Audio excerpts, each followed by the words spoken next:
ഗ്രന്ഥങ്ങളുടെ വായനയിലൂടെ നാം ഇന്ന് പരസ്പരം ഇച്ഛാശക്തിയും സമാധാനവും പകർന്നതിൽ ഒരു തുടക്കം കുറിക്കുന്നു. ജീവിതത്തിലെ വിവിധ വഴികൾ ഉൾക്കൊള്ളാൻ സഹായിക്കുന്ന ഈ വിശുദ്ധ ഗ്രന്ഥങ്ങളുടെ വായന നമ്മെ എല്ലാ മതങ്ങളിലുമുള്ള ദൈവിക പ്രസാദത്തെ സ്വീകരിക്കാൻ പ്രാപ്തരാക്കട്ടെ. ആദ്യമായി ഖുർആൻ പാരായണം.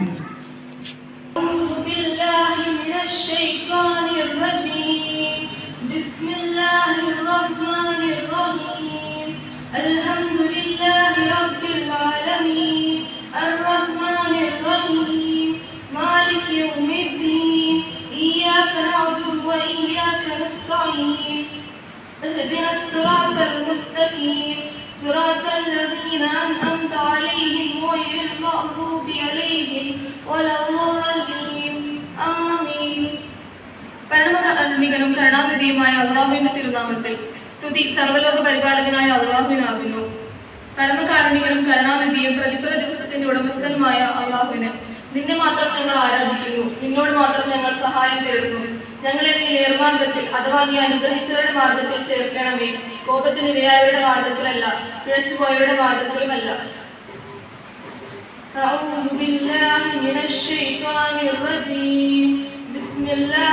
നിങ്ങൾ ആരാധിക്കപ്പെടുന്നു. മാതാപിതാക്കൾക്ക് നന്മ ചെയ്യണമെന്ന് നിന്റെ രക്ഷിതാവ് വിധിച്ചിരിക്കുന്നു. അവരിൽ മാതാപിതാക്കളിൽ എന്ന് പറയുകയോ അവരോട് കയർക്കുകയോ ചെയ്യരുത്. അവരോട് നീ മാന്യമായ വാക്ക് പറയുക. ഇവർക്കും താഴ്ത്തി കൊടുക്കുകയും ചെയ്യുക. എന്റെ രക്ഷിതാവേ, ചെറുപ്പത്തിൽ ഇവർ ഇരുവരും എന്നെ പോറ്റി വളർത്തിയതുപോലെ ഇവരോട് നീ കരുണ കാണിക്കണമേ എന്ന് നീ പ്രാർത്ഥിക്കുകയും ചെയ്യുക. Thank you.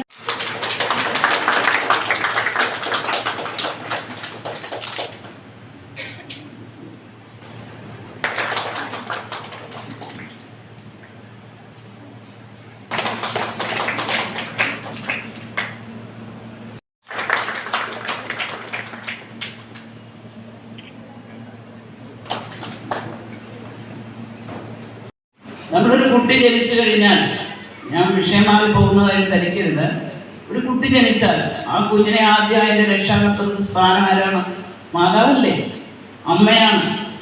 അതാണ് മാതൃഭാഷ. മാതാവിൽ നിന്നാണ് കുട്ടി ആദ്യത്തെ ഭാഷ പഠിക്കേണ്ടത്.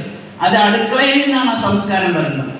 മുൻകാലങ്ങളിൽ കൊച്ചു കുഞ്ഞുങ്ങളെ പ്രസവിച്ചു കഴിഞ്ഞാൽ അമ്മ അടുക്കളയിലേക്ക് പോകുന്നത് തന്നെ 3 മാസത്തിന് ശേഷമാണ്. മാതൃഭാഷ എന്ന് പറയുന്ന ആ സംസ്കാരമാണ് അടുക്കളയിൽ നിന്ന് പഠിക്കേണ്ടത്.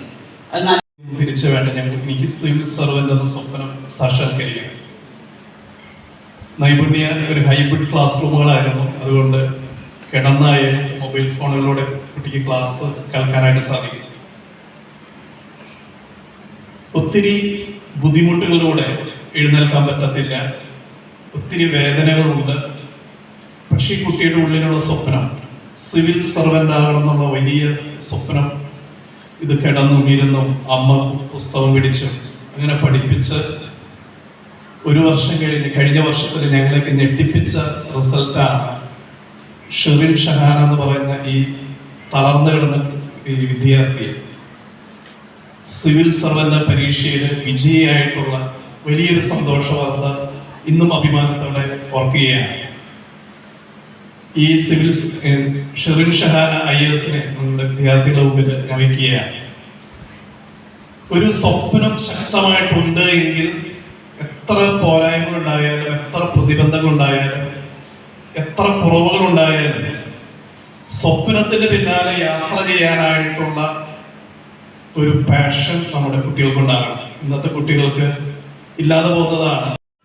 അവ നടന്ന വഴികളും അവ ധരിച്ച ചെരുപ്പുകളും അവന് നൽകുന്ന കിരീടങ്ങളും തമ്മിൽ പൊരുത്തമുണ്ടെങ്കിൽ മാത്രം ഒരു വ്യക്തിയെ ആദരിച്ചാൽ മതി. ഈ പറഞ്ഞതിന്റെ അർത്ഥം ഒരു വലിയ കിരീടം സ്വന്തമാക്കാനായിട്ട് അവൻ ഉപയോഗിച്ച വഴികളും ഈ കിരീടവും തമ്മിൽ പൊരുത്തമില്ല എങ്കിൽ ഒരു വ്യക്തിയെ നിങ്ങൾ ആദരിക്കേണ്ട ആവശ്യമില്ല. വളരെ കഠിനാധ്വാനം ചെയ്ത് കിരീടം സ്വന്തമാക്കുന്നവരെ മാത്രമാണ്. ഏറ്റവും പ്രിയങ്കരരെ, നമ്മുടെ വിദ്യാർത്ഥികളെ, രക്ഷകർത്താക്കളെ, നിങ്ങൾക്ക് എല്ലാവർക്കും എൻ്റെ നമസ്കാരം. സാറിൻ്റെ ഞാൻ ഒത്തിരി ശ്രദ്ധിച്ചു.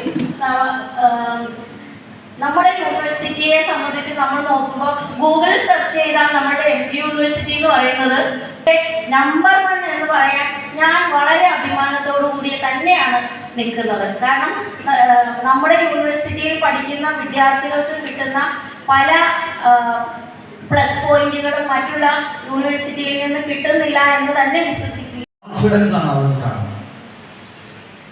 ഇവിടെ പഠിച്ച് ഞാൻ പറയുന്നത് നിങ്ങളൊരു പ്രിവിലേജ്ഡ് ക്ലാസ്, പ്രിവിലേജ്ഡ്, അതായത് NIP തുടങ്ങി നമ്മുടെ കേരളത്തിൽ ആദ്യമായിട്ട് ഇറങ്ങുന്ന ബാച്ചാണ്, ഫസ്റ്റ് ബാച്ചാണ്. So you are a privileged class. അങ്ങനെ പറയുമ്പോൾ ശ്രദ്ധിക്കേണ്ട കാര്യം എന്തുകൊണ്ടാണ് പ്രിവിലേജ്ഡ് എന്ന് പറയാൻ കാര്യം, നിങ്ങളെയാണ് എല്ലാവരും ഉറ്റുനോക്കുന്നത്. 4 വർഷം കഴിയുമ്പോൾ പുറത്തിറങ്ങുന്ന നിങ്ങളെ എല്ലാവരും ഉറ്റുനോക്കുന്നു. എന്തെല്ലാം മാറ്റങ്ങൾ നിങ്ങൾ സംഭവിച്ചിട്ടുണ്ട്. നിങ്ങൾ സംസാരിക്കുന്നതെന്താണ്, how you cast your vote, how you pressurise the government,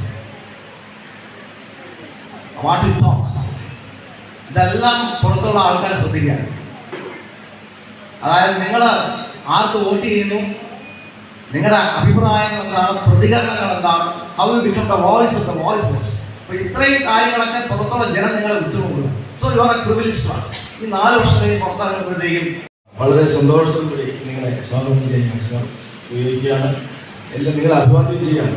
നിങ്ങളെ നല്ല വിദ്യാർത്ഥികളായി നല്ല റിസൾട്ട് കഴിച്ച് വളരെ സന്തോഷത്തോടുകൂടി 4 വർഷം കഴിയുമ്പോൾ ഈ കോളേജിൽ നിന്ന് പുറത്തേക്ക് പോകാൻ നിങ്ങളെ ഈ കാലത്ത് നമ്മുടെ നൈസർഗികമായ നാച്ചുറലായ ഇന്റലിജൻസോടുകൂടി നമ്മുടെ ജീവിതത്തോട് നന്നായി പ്രതികരിക്കുകയും സംവദിക്കുകയും ചെയ്ത് ഈ കലാലയത്തിൻ്റെ എല്ലാവിധ സുഖദുഃഖങ്ങളും അനുഭവിച്ചുകൊണ്ട് ഈ 4 വർഷം നമുക്കിവിടെ നല്ല രീതിയിൽ കഴിഞ്ഞുകൂടാനാവട്ടെ എന്ന് നിങ്ങളെ ഏവരും നിങ്ങൾക്കവർക്കും ആശംസകൾ നൽകുകയാണ്.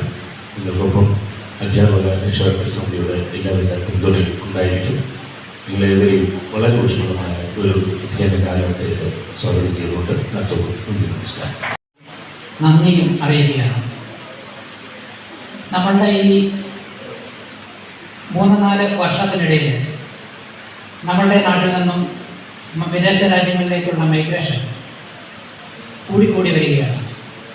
മുതൽ 2.5 ലക്ഷം വിദ്യാർത്ഥികളാണ് വിദേശ രാജ്യങ്ങളിലേക്ക് വിദ്യാഭ്യാസത്തിനായിട്ട് ഓടുന്നത്. അപ്പോൾ തന്നെ മറ്റൊരു വാർത്തയും നമ്മൾ ശ്രദ്ധിച്ചു കാണും. MG യൂണിവേഴ്സിറ്റിയിലേക്ക് വിദേശ രാജ്യങ്ങളിൽ നിന്നും ഈ വർഷം PGക്കും UGക്കുമായി രജിസ്ട്രേഷൻ നടത്തിയിരിക്കുന്നത് 855 കുട്ടികളാണ്. അത് 58 രാജ്യങ്ങളിൽ നിന്നും. നമ്മൾ ശ്രദ്ധിക്കേണ്ട ഒരു കാര്യം, വിദേശ രാജ്യങ്ങളിൽ നിന്നും നമ്മുടെ ഈ കൊച്ചു കേരളത്തിലേക്ക് വിദ്യാഭ്യാസത്തിനായി കുട്ടികൾ വരുന്നുണ്ടെങ്കിൽ അതിൻ്റെ കാര്യം ഇവിടുത്തെ മികച്ച വിദ്യാഭ്യാസം തന്നെയാണ്. അതോടൊപ്പം കുറഞ്ഞ ഫീസും. നമ്മളിവിടെ ഉയർന്ന ഫീസ് കൊടുത്ത് വിദ്യാഭ്യാസത്തിനായി പുറത്തേക്ക് പോകുന്നതിൻ്റെ ലക്ഷ്യം ഉന്നത വിദ്യാഭ്യാസം എന്നതിലുപരി നമ്മുടെ ഒരു ജീവിത മാർഗത്തിന് വേണ്ടിയാണ് പലരും കുട്ടികളെ നമുക്ക് അയക്കുന്നത്. അപ്പോൾ ഈ ഒഴുക്ക് പഠിച്ചു കഴിഞ്ഞിട്ടുണ്ടെങ്കിൽ നമുക്ക് അതിനോട് പൊരുത്തപ്പെടാനായിട്ടുള്ള ഒരു സ്ട്രെങ്ത്, ഒരു ശക്തി നമുക്ക് കിട്ടുന്നതാണ്. നമ്മുടെ പുതിയ വിദ്യാഭ്യാസ രീതിയായിട്ട് ഒരു അഡാപ്റ്റബിലിറ്റി, ഏത് രീതിയോടും പൊരുത്തപ്പെടാനുള്ള കഴിവ്, നിങ്ങൾ ഇത്രയും നാൾ പഠിച്ചതിൻ്റെ രീതിയിലായിരിക്കും ഇനിയുള്ള വിദ്യാഭ്യാസ രീതികൾ. അതിനോട് നമുക്ക് പൊരുത്തപ്പെടാനായിട്ടുള്ള ഒരു കഴിവാണ് നമുക്ക് ആർജിച്ചെടുക്കേണ്ടത്. പുതിയ വിദ്യാഭ്യാസ രീതിയെക്കുറിച്ചെല്ലാം പ്രിൻസിപ്പാളിനോട് സംസാരിച്ച് കഴിഞ്ഞു. ഏറ്റവും വലിയ പ്രത്യേകത നേരത്തെ പറഞ്ഞ പോലെ സ്റ്റുഡൻറ്റ് സെൻട്രിക് ആണെന്നുള്ളതാണ്. നിങ്ങളുടെ വിദ്യാർത്ഥിയെ കേന്ദ്രീകരിച്ചുള്ളതാണ്. ഐച്ഛിക വിഷയങ്ങളും ഉപവിഷയങ്ങളും എല്ലാം തിരഞ്ഞെടുക്കാനായിട്ടുള്ള സ്വാതന്ത്ര്യം പൂർണ്ണമായും കുട്ടികൾക്കുള്ളതാണ്. കൂടാതെ കോളേജിലെ കോഴ്സുകൾ കൂടാതെ പുറമേ നിന്നുള്ള കോഴ്സുകൾ പഠിച്ച് നിങ്ങളുടെ ക്രെഡിറ്റിൻ്റെ കൂടെ ചേർക്കാനായിട്ടുള്ള സംവിധാനങ്ങളും ഈ പുതിയ സിസ്റ്റത്തിൽ വരുന്നു. നമ്മൾ പലപ്പോഴും നമ്മുടെ വിദ്യാഭ്യാസ സിസ്റ്റത്തിനെ വിദേശ സമ്പ്രദായങ്ങളായിട്ട് ഗവേഷണം, തൊഴിലവസരങ്ങൾ ഇവയ്ക്കെല്ലാം വലിയ പ്രാധാന്യം നൽകുകയും നവീനമായ അധ്യാപന രീതിയിലൂടെ വിദ്യാർത്ഥികളുടെ മാനസികവും സാമൂഹികവുമായ പുരോഗതി ലഭിക്കണം. ഇതിനെല്ലാം വേണ്ട സഹായങ്ങൾ ഡിജിറ്റൽ സാങ്കേതിക വിദ്യകൾ ഒരുക്കുന്നുണ്ട്. ഡിജിറ്റൽ സാങ്കേതിക വിദ്യകളുടെ സഹായത്തോടെ നെറ്റ്വർക്കിലൂടെ ഓരോ വിഷയത്തിലെയും ആഗോള വിദ്യാർത്ഥി ജ്ഞാനത്തിൻ്റെ പുസ്തകത്തിൽ നിന്നുള്ള വായന 9-ാം അധ്യായം 1 മുതലുള്ള വാക്യങ്ങൾ. ഞാൻ പറഞ്ഞു, എൻ്റെ പിതാക്കന്മാരുടെ ദൈവമേ, കരുണാമയനായ കർത്താവേ, വചനത്താൽ അങ്ങ് സകലവും സൃഷ്ടിച്ചു. ജ്ഞാനത്താൽ അവിടുന്ന് മനുഷ്യന് രൂപം നൽകി. സൃഷ്ടികളുടെ മേൽ ആധിപത്യം വഹിക്കാനും ലോകത്തെ വിശുദ്ധിയിലും നീതിയിലും ഭരിക്കാനും ഹൃദയ പരമാർത്ഥതയോടെ വിധികൾ പ്രസ്താവിക്കാനുമാണല്ലോ അവിടുന്ന് അവനെ സൃഷ്ടിച്ചത്. അങ്ങയുടെ സിംഹാസനത്തിൽ നിന്ന് ഒരുവൻ പരിപൂർണനെങ്കിലും അങ്ങിൽ നിന്ന് വരുന്ന ജ്ഞാനമില്ലെങ്കിൽ അവൻ ഒന്നുമല്ല. എന്നെ അങ്ങയുടെ ജനത്തിന്റെ രാജാവും അങ്ങയുടെ മക്കളുടെ വിധികർത്താവുമായി അവിടുന്ന് തിരഞ്ഞെടുത്തിരിക്കുന്നു. ആരംഭത്തിലെ അങ്ങൊരുക്കിയ വിശുദ്ധ കൂടാരത്തിന്റെ മാതൃകയിൽ. ഏറ്റവും വാത്സല്യം നിറഞ്ഞ കുട്ടികളെ, എൻ്റെ പ്രിയ ബഹുമാനപ്പെട്ട അധ്യാപക അനധ്യാപക സുഹൃത്തുക്കളെ, ഈ നിമിഷത്തിൽ വളരെ സന്തോഷത്തോടും അതിലേറെ അഭിമാനത്തോടും കൂടിയാണ് വൈക്കം സെന്റ് സേവിയേഴ്സ് കോളേജിലേക്ക് നിങ്ങളെല്ലാവരെയും കൃത്യമായിട്ട് സ്വാഗതം ചെയ്യുക. പവിത്രമായിട്ടുള്ള ഈ ഒരു അന്തരീക്ഷത്തിൽ എങ്ങും ഈ പവിത്രതയുടെ ഒരു മൂകത നമ്മളെയൊക്കെ കരം കൊള്ളിക്കണം. വേണ്ടത് ഒന്ന് ക്രിയേറ്റിവിറ്റി എന്ന് പറയുന്നത് ആദ്യത്തെ ഞാൻ പെട്ടെന്ന് മറന്നുപോയി. എഡ്യൂക്കേഷൻ പോളിസി സ്റ്റാർട്ട് ചെയ്തു. അപ്പോൾ ആ ന്യൂ എഡ്യൂക്കേഷൻ പോളിസി നിലവിലുള്ള സിസ്റ്റത്തിൻ്റെ അത് മാറ്റം വേണമെന്ന് ആഗ്രഹിച്ചു കൊണ്ടുവന്നതാണ്.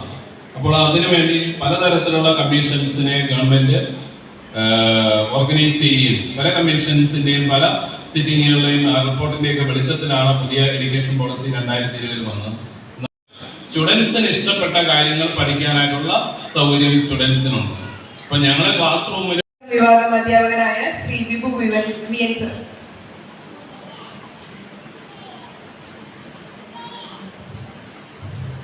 വേദിയിലെ വിശ്വാസമുള്ള എല്ലാവർക്കും സ്വാഗതം. നമ്മുടെ ഈ ജീവപ്രപഞ്ചത്തിലെ ഏറ്റവും അനുകരണീയമായ ഒരു മാതൃകയാണ് വൃക്ഷജീവിതം. ഒരു വൃക്ഷത്തിൻ്റെ ജീവിതകാലം മുഴുവൻ അത് ഈ ലോകത്തിന് താങ്ങായ തണലായി മാറും. തരു എന്ന ഈ മനോഹരമായ കവിത എഴുതിയത് ശ്രീ BK ഹരിനാരായണനാണ്.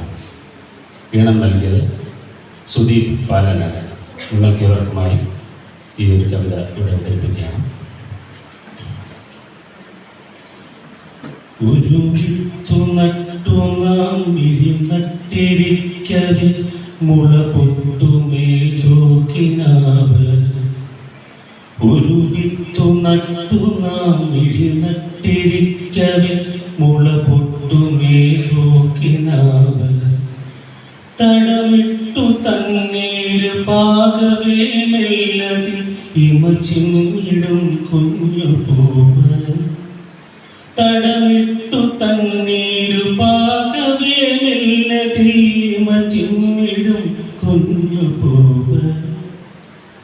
ഒരു വിത്തു നട്ടു നാം നട്ടിരിക്കവേ മുള പൊട്ടുമേതോ കിനാവ്. ഓരോ ഋതുക്കളും പേരുകൊത്തും തടി കാലം വളർത്തിയ ശാഖി. ഓരോ ഋതുക്കളും പേരുകൊത്തും തടി കാലം വളർത്തിയ ശാഖി. നന്മപ്പഴങ്ങളങ്ങിങ്ങിതാ കായ്ക്കുന്നു, കുഞ്ഞിക്കിളികൾ വരുന്നു. മാമരമാകുവാൻ പിന്നെയും പോകണം, പുലരേണമിനിയേറെ നാള്. പുലരേണമിനിയേറെ നാള്. ഒരു വിത്തു നട്ടു നാം നട്ടിരിക്കവേ മുള പൊട്ടുമേതോ കിനാവ്. തടമിട്ടു തന്നീരു പാകവേ മെല്ലതിൽ ഇമച്ചിടും കുഞ്ഞു പൂവ്. അകവേരറുത്തത് മരമായി മാറുവാൻ പുലരേണമിനിയേറെ രാവ്. പുലരേണമിനിയേറെ രാവ്.